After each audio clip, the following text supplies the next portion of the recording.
Hi guys, welcome to MS blogger. मैं हूं आपका महेंद्र सिंह। दोस्तों, इसमें मैं हूं महाराष्ट्र टूर से और आपको इस एपिसोड में मैं लेकर आया हूं शिरडी के साईं बाबा के दर्शन के लिए। चलिए मेरे साथ शिरडी के साईं बाबा के दर्शन के लिए।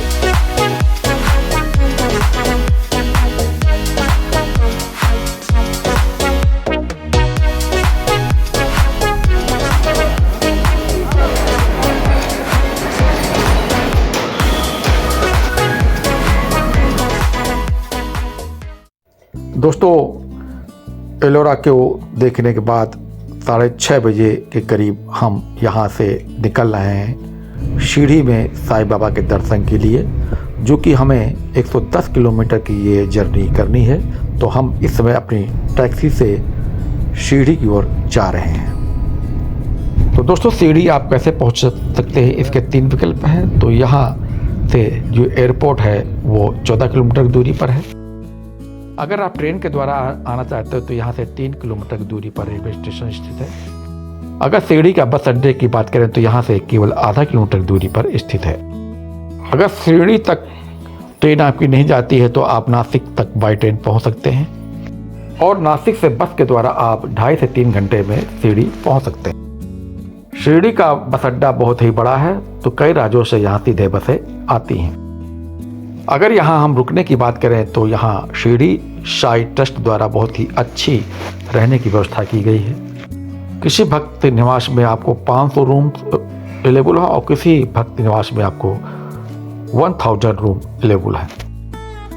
तो आप जहाँ भी आपको सुविधा मिले उस आप वहाँ के रूम में रह सकते हैं। आपको यहाँ रुकने के लिए आपको एक फॉर्म भरना पड़ेगा, साथ में आपको आधार कार्ड भी लाना जरूरी है। दोस्तों, आपको अब एक चीज़ और बता देता हूँ कि यहाँ पर केवल रूम फैमिली वालों को अवेलेबल है। अदरवाइज आप सिंगल है तो आपको डोमेट्री लेना पड़ेगा। लाकर का जो किराया है 110 रुपये है और जब आप यहाँ खाली करेंगे तो आपको 100 रुपये रिटर्न कर दिया जाएगा, इसलिए आपको 10 रुपये ही चार्ज पड़ेगा। अगर हम कमरे की बात करें तो यहाँ 250 रुपये में नॉन AC रूम है और AC रूम का जो चार्ज है उसका चार्ज 650 रुपये है। अगर आप शिरडी बाबा के दर्शन के लिए आते हैं तो आपको यहाँ 2 ऑप्शन है। एक तो आप साधारण तौर से लाइन में लग कर जा सकते हैं और दूसरा जो आपको ऑप्शन है वो आपको 200 रुपये में चार्ज देकर आप दर्शन के लिए जा सकते हैं। शिरडी में अगर आप शनिवार, रविवार और बृहस्पतिवार आते हैं तो आपको यहाँ बहुत सारी भीड़ मिलेगी। तो साधारण तौर पे आपको 2 नंबर गेट से अंदर जाना होगा और साईं बाबा आपके सामने मिलेंगे। आप उनको मत्था टेकिए, अपनी मनोकामना मांगिए और दर्शन करके आप इस साईं मंदिर से बाहर आ जाइए। तो इस समय हम आपको साईं बाबा के दर्शन करा रहे हैं, क्योंकि कैमरा मोबाइल ले जाना अंदर वर्जित है, इसलिए आपको बाहरी से आपको साईं बाबा के दर्शन करा रहा हूँ। दोस्तों, शिरडी में सुबह 5:15 बजे जो आरती होती है, काकड़ आरती, उसका जो चार्ज है 650 रुपये चार्ज पड़ता है। दोस्तों, जो आप SSL एंट्री टिकट लेते हैं 200 रुपये का, उसका जो एंट्री होता है वो गेट नंबर 3 होता है। तो हम 3 नंबर गेट से अंदर गए और दर्शन करके हम बड़ी आराम से आधे घंटे में वापस आ गए। तो दोस्तों, इस समय 9:30 बज चुका है और हम जल्दी से यहाँ से गाड़ी से पहुँचते हैं जो शिरडी में साईं ट्रस्ट द्वारा भोजनालय है, तो वहाँ आपको हम भोजन के लिए ले चल रहा हूँ। दोस्तों, जिस मंदिर में हम आपको दर्शन कराए हैं तो वहाँ पर साईं बाबा ने समाधि ली थी। ये मंदिर वहीं बना हुआ है। तो हम थोड़ी देर में अब हम पहुँचने वाले हैं साईं ट्रस्ट द्वारा संचालित भोजनालय। दोस्तों, अगर यहाँ से आप शनि सिंगापुर जाना चाहते हैं तो 200 रुपये चार्ज लेते हैं, तो आप यहाँ से शनि सिंगापुर भी जा सकते हैं। तो हम अब यहाँ के प्रसादालय के पास पहुँचने वाला हूँ।